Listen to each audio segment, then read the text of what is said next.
Hello everyone, welcome to black mirror horror. कैसे हैं आप सब? आई होप आप सब ठीक होंगे। आज मैं आप सभी के लिए एक और नई हॉरर स्टोरी लेकर आई हूँ और उम्मीद करती हूँ कि आपको ये कहानी पसंद आएगी।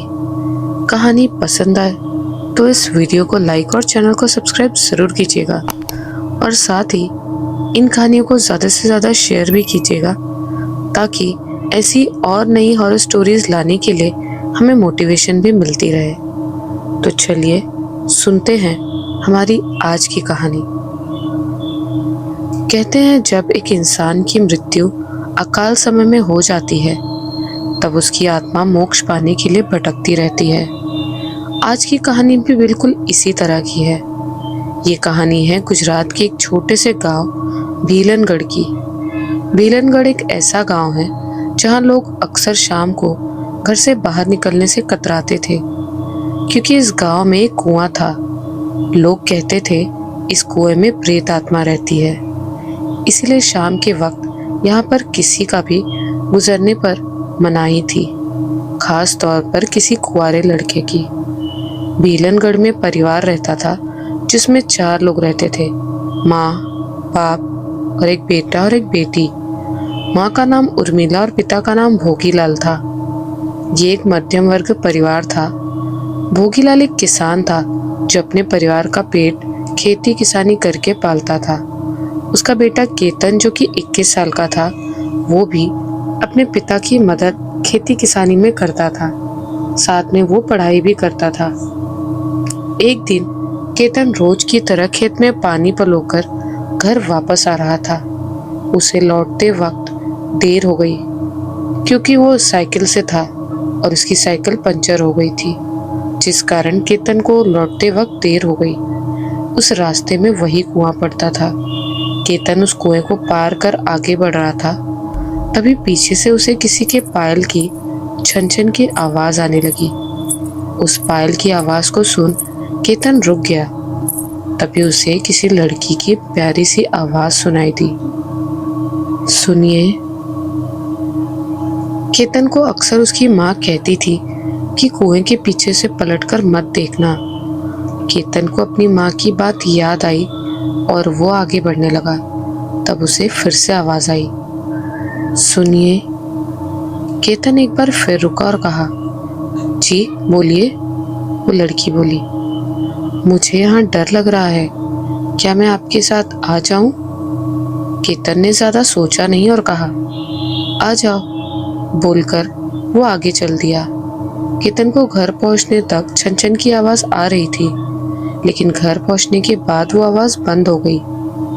केतन का व्यवहार उस दिन के बाद से बदल गया था। वो अक्सर बीमार रहने लगा और धीरे धीरे वो पागल हो गया। केतन के माँ बाप ने उसको बहुत सारे डॉक्टर्स को दिखाया, लेकिन उसकी हालत में कोई सुधार नहीं आया। अच्छा भला केतन अपनी दिमागी हालत खराब कर चुका था। केतन जो पहले सबकी बात मानता था, अब वो किसी की बात नहीं मानता था। वो कभी गोबर खा लेता तो कभी किचन के सब बर्तन और घर को बर्बाद कर देता। लेकिन एक बात जो सबसे अजीब थी, केतन अक्सर अपनी पीठ में दर्द होने की शिकायत करता था। केतन रात रात को रोता था। उर्मिला अपने बेटे को दर्द में देखकर रो पड़ती थी। उर्मिला ने डॉक्टर के साथ तंत्र क्रिया से भी केतन का इलाज कराने की कोशिश की, लेकिन तब तक बहुत देर हो चुकी थी। केतन कुछ सालों तक पागल रहा और एक रोज उसकी आंखें हमेशा के लिए बंद हो गई। भोगीलाल के घर का इकलौता चिराग भी बुझ चुका था। केतन के मरने के बाद गांव में बातें तेजी से फैलने लगी कि केतन की मौत की वजह वो कुएं वाली प्रेत है। लोग अब और भी ज्यादा उस प्रेत से डरने लगे। अक्सर रात को लोगों को छन छन और किसी लड़के के रोने की आवाज आती थी। गांव वाले इतना डर जाते थे कि दरवाजे पर कील ठोक देते थे। गांव के लोगों का मानना था कि लोहे की कील दरवाजे पर ठोकने से बुरी शक्तियां घर के अंदर नहीं आती। समय बीता और कुछ सालों बाद उस गांव के एक जमींदार के घर शादी थी। चूंकि शादी थी इसीलिए वहां मेहमान भी आए हुए थे। जमींदार के छोटे भाई का पूरा परिवार उस शादी में आया हुआ था। क्योंकि शादी वाला घर था इसीलिए बहुत भीड़ थी। इसीलिए जमींदार ने कुछ मेहमानों को दूसरे घर भेज दिया था। उन मेहमानों में एक था धीरेंद्र, जो कि जमींदार के छोटे भाई का बेटा था। वैसे तो धीरेंद्र अभी जवान था और पढ़ाई लिखाई में अव्वल था। धीरेंद्र कॉलेज की छुट्टियों में यहाँ आया हुआ था। धीरेंद्र भी उसी घर में सो रहा था, लेकिन जब भी वो सोता तो उसके सपने में वह कुआं उसे दिखाई देता और उस कुएं में उसे एक लड़की लाल लहंगा पहने, सर पर लाल ओढ़नी ओढ़े खड़ी हुई दिखाई देती थी और वो लड़की हंस रही होती थी। फिर वो लड़की अपने दोनों हाथों को फैलाकर बोलती, आओ मेरी तरफ आओ। धीरेंद्र का सपना टूटा और उसकी आंखें खुली। उसने अपना सर झटक दिया। एक रात धीरेंद्र शादी समारोह से घर वापस लौट रहा था। तभी रास्ते में वो कुआं फिर से पड़ गया। धीरेंद्र उसे रोज आते जाते हुए देखता था। उसे इस जगह से अलग सा खिंचाव महसूस होता था। धीरेंद्र उस कुएं को पार कर जाने लगा। धीरेंद्र को पायल की छन-छन की आवाज आने लगी। धीरेंद्र रुका। तभी उसे वही लड़की की आवाज आई। उसने कहा, सुनो। धीरेंद्र बोला, हाँ। उस लड़की ने कहा, क्या मैं आपके साथ आ जाऊं? धीरेंद्र को कुछ अनुमान नहीं था। उसने कहा, आ जाओ।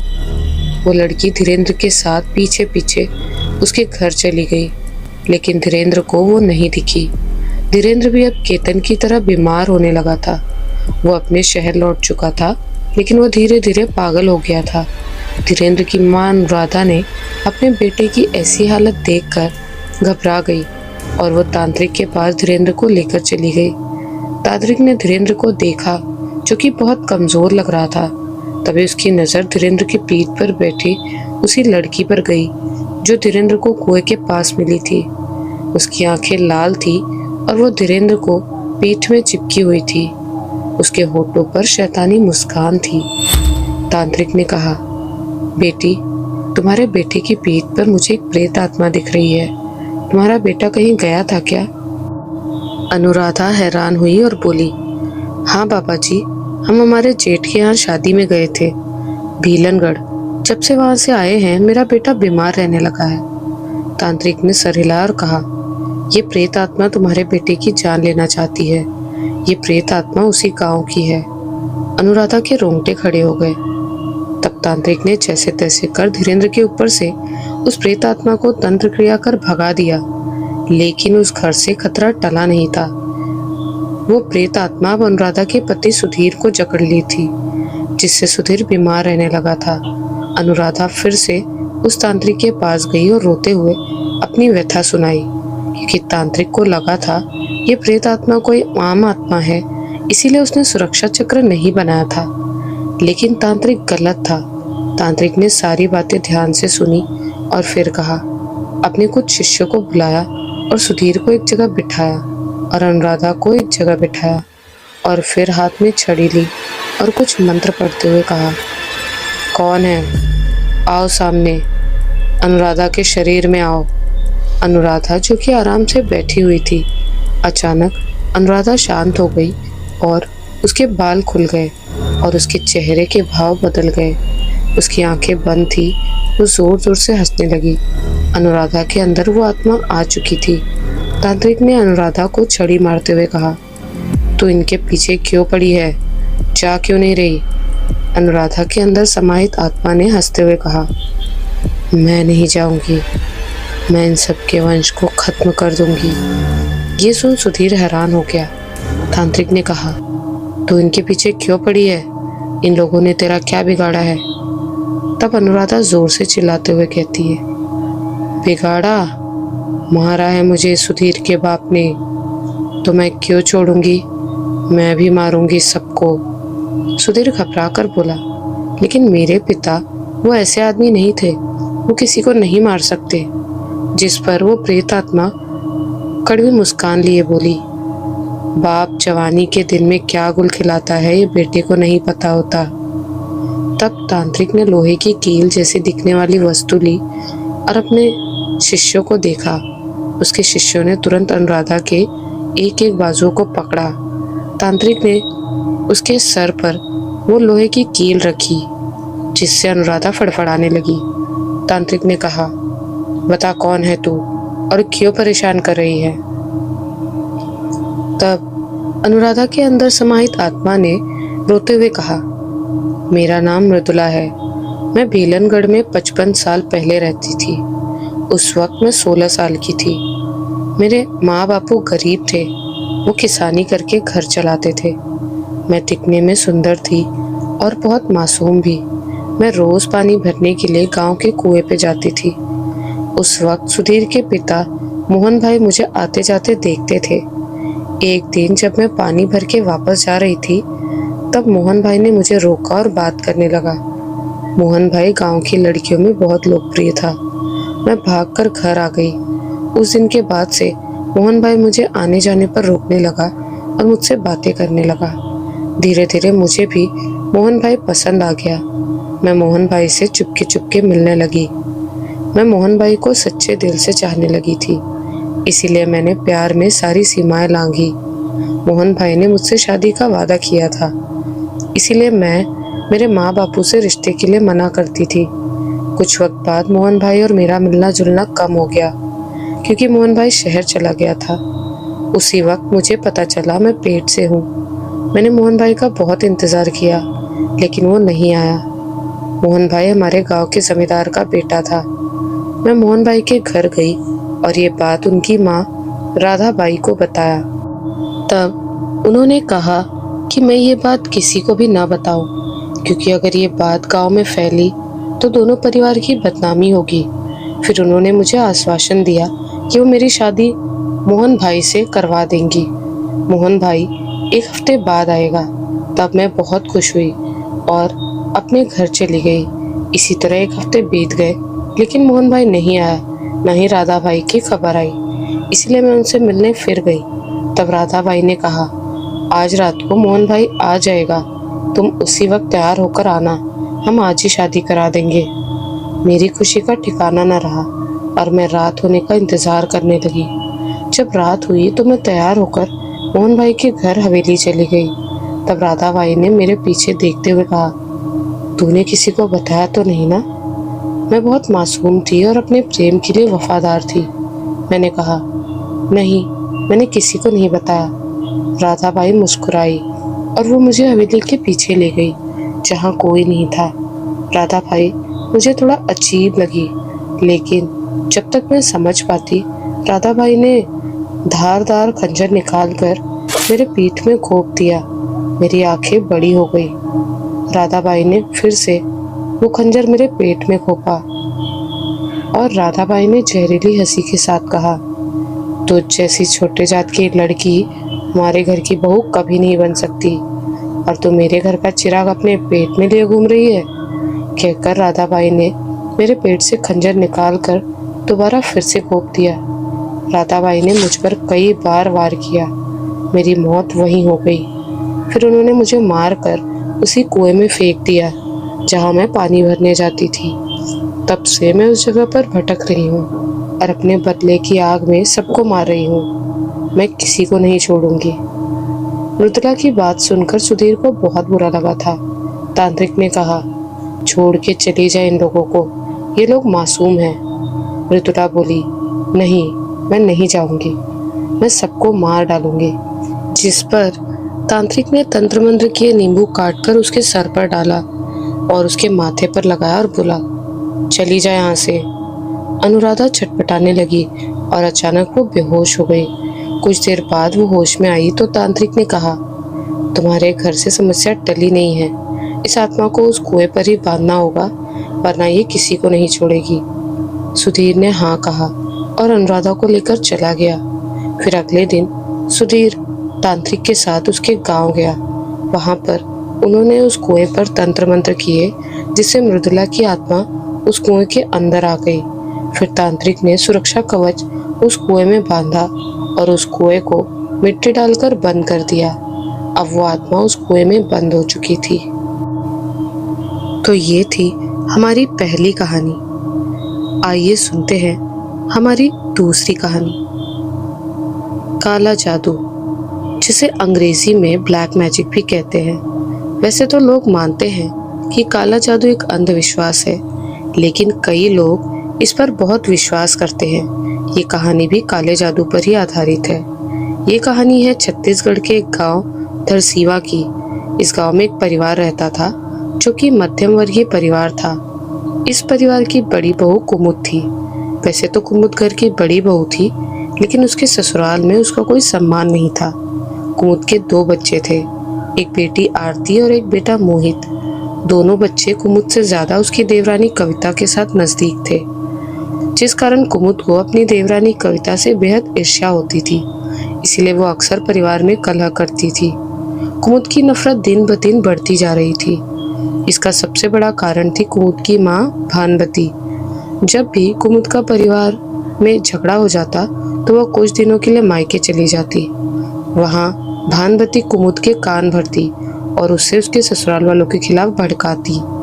भानवती एक कपटी और चालाक औरत थी। वो अपने पूरे मोहल्ले में बदनाम थी और वजह थी उसका काला जादू करना। भानवती एक पक्की डायन थी। लोग कहते थे कि वो काला जादू शादी से पहले से ही सीख कर आई थी। भानवती को अपनी बेटी कुमुद के ससुराल से बहुत जलन होती थी, क्योंकि कुमुद का ससुराल भानवती के परिवार से कहीं ज्यादा अमीर था। उसके पास किसी चीज की कमी नहीं थी, इसलिए भानवती कुमुद को लगातार भड़काती रहती थी। एक बार जब भानवती कुमुद के घर कुछ दिनों के लिए रहने आई थी, तब उसकी नजर कुमुद के घर में बंधी एक गाय पर पड़ी, जिसने हाल ही में एक बछड़े को जन्म दिया था। वो गाय देखने में बहुत सुंदर थी और दूध भी बहुत अच्छा देती थी। भानवती की नजर उस गाय पर गड़ गई। जिस दिन वो कुमुद के घर से वापस गई, उसी दिन उस गाय की अचानक मौत हो गई। ये सबके लिए बहुत हैरानी की बात थी। इतनी हष्ट पुष्ट गाय, जिसे कोई बीमारी भी नहीं हुई थी, उसकी अकाल मृत्यु ने सभी को सोचने पर मजबूर कर दिया। कुमुद की सास पुष्पा, जिसे अपने जानवरों से बेहद प्यार था, उसने अपनी आंखें बंद की और सभी देवी देवताओं को स्मरण करते हुए कहा, हे मेरे देवी देवताओं, हे मेरे कुल देवी देवताओं, मुझे मेरी गाय की मृत्यु की वजह बताओ। पुष्पा दोनों हाथ जोड़कर आंखें बंद किए हुए थी। तभी उसे बंद आंखों में एक औरत की परछाई दिखाई दी। उस औरत ने काली साड़ी पहनी हुई थी। पुष्पा ने अपना ध्यान और मजबूत किया और देवताओं को स्मरण करने लगी। उसने देखा कि उस औरत ने अपना चेहरा सामने किया। वो सचमुच एक भयानक चेहरा था। वो औरत जोर जोर से हंस रही थी। तभी उसका चेहरा सामान्य हुआ और सामने आया भानवती का चेहरा। भानवती, जो कि एक डायन थी, ये उसका डायन स्वरूप था। उसने हंसते हुए कहा, वो उसके परिवार को बर्बाद कर देगी, किसी को भी नहीं छोड़ेगी। पुष्पा ध्यान से जागृत हुई और बोली, मैं अपने परिवार को बचा कर रहूंगी। पुष्पा ने अपने घर को बचाने के लिए अपनी बहू कुमुद को मायके जाने से रोकने लगी। इस पर कुमुद पुष्पा से ही लड़ाई करने लगती। पुष्पा का मुख्य डर यही था कि कहीं कुमुद वहां जाकर काला जादू न सीख ले। पुष्पा ने एक तांत्रिक से घर पर बंधन करवा लिया। तांत्रिक ने कहा था कि बंधन तभी टूटेगा जब घर का कोई अपना ही इसे तोड़ेगा, लेकिन जिसका डर था वही हुआ। कुमुद की बेटी आरती जब गर्भवती हुई तो वो कुछ दिन पहले मायके रहने आई थी। आरती का ये पहला बच्चा था, इसलिए आरती और उसके घर वाले बेहद खुश थे। कुमुद अपनी बेटी की खूब सेवा करती, क्योंकि ये गर्भावस्था के शुरुआती महीने थे, इसलिए आरती कुछ ज्यादा खा नहीं सकती थी। तब कुमुद आरती के लिए फल लेकर आती। आरती अपनी माँ का प्यार देखकर बहुत खुश हो गई थी। कुछ दिन रहने के बाद आरती अपने ससुराल वापस चली गई।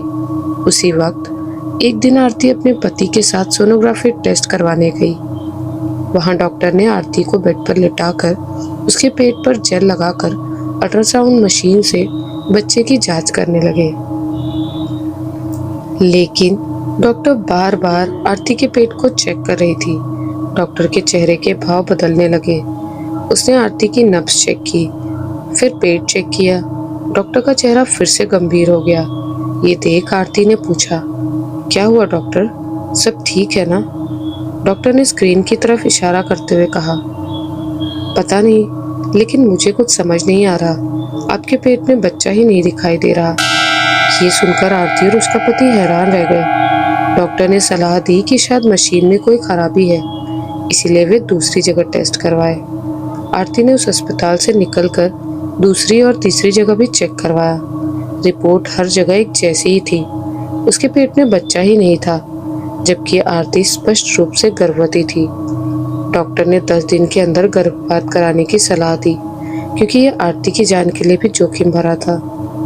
आरती उस दिन फूट फूट कर रोई। उसने अपने मायके में दादी को सारी बात बताई। पुष्पा ने जब ये खबर सुनी तो वो भी बहुत रोई। वो जानती थी कि इस हादसे के पीछे भानुमति का हाथ जरूर होगा।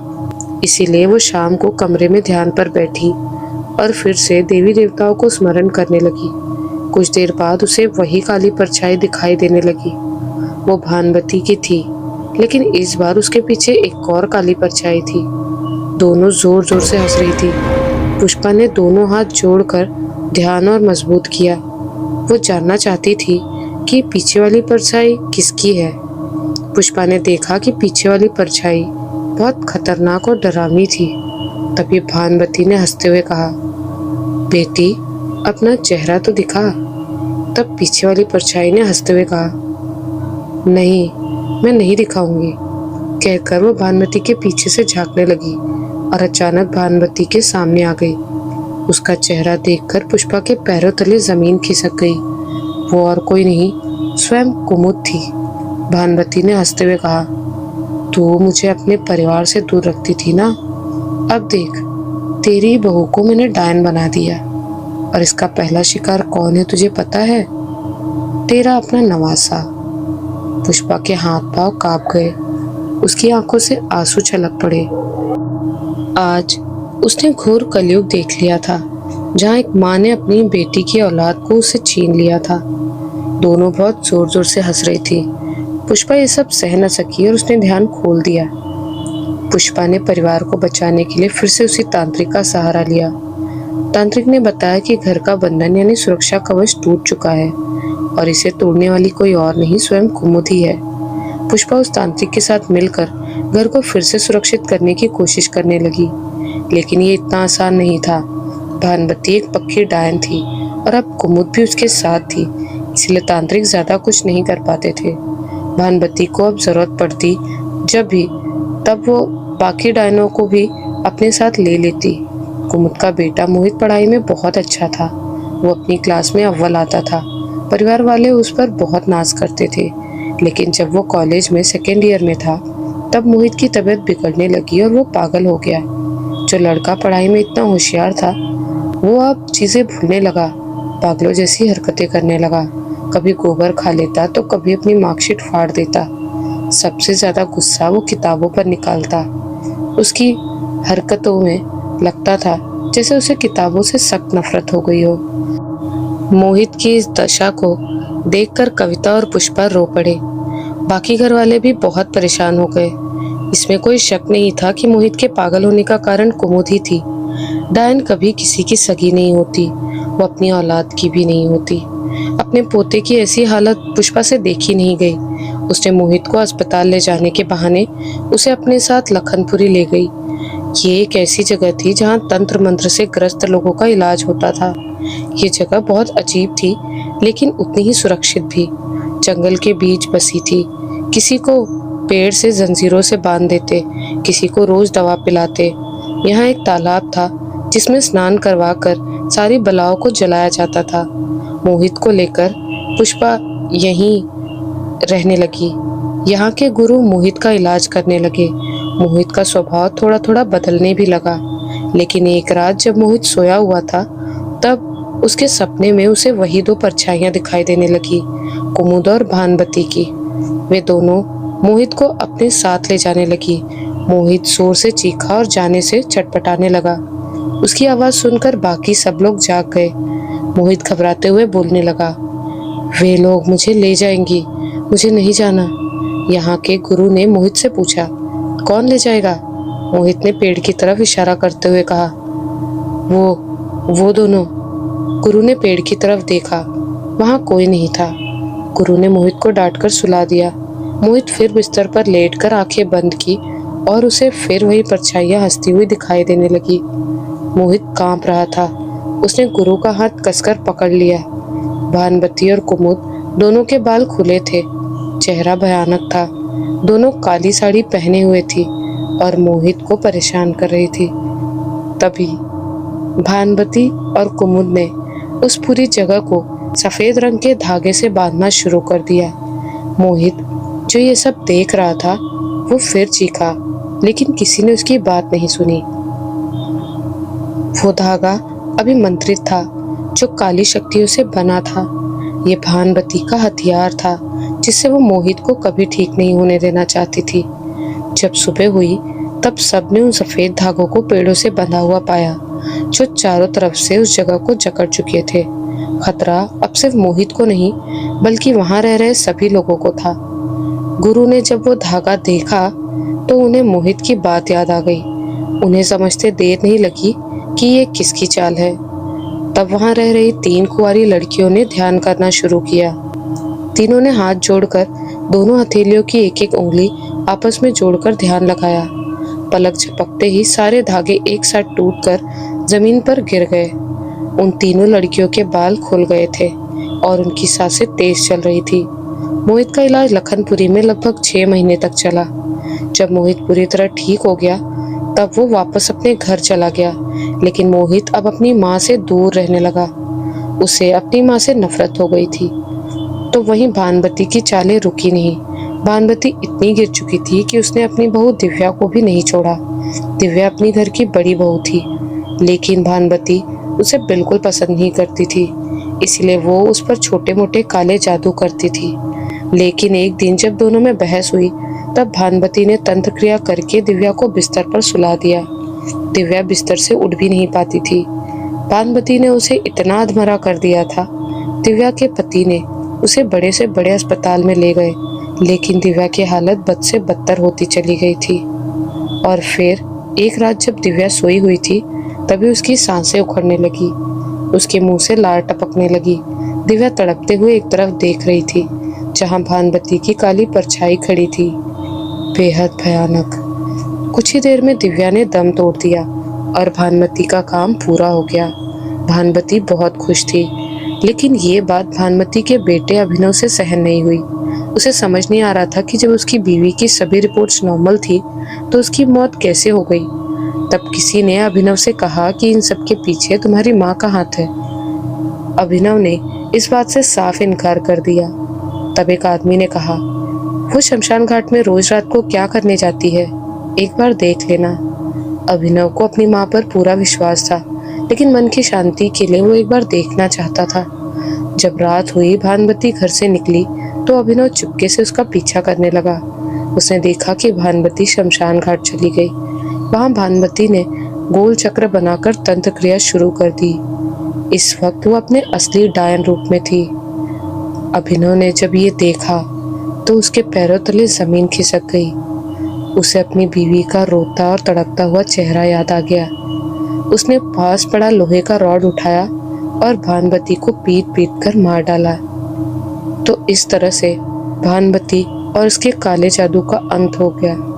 और कुमुद से तो उसके परिवार ने दूरी ही बना ली थी, जिससे उसे इस काले जादू के करने का सबक मिला। तो ये थी हमारी दूसरी कहानी। आपको ये दोनों कहानियाँ कैसी लगी हमें कमेंट्स में ज़रूर बताइएगा। और अगर आपके पास भी कोई ऐसी ही सच्ची घटनाओं पर आधारित कहानी हो तो आप हमें ईमेल या इंस्टाग्राम पर भेज सकते हैं। तो मिलती हूँ बहुत जल्द एक नए वीडियो में ऐसी ही एक नई और डरावनी कहानी के साथ। तब तक के लिए बाय एंड टेक केयर।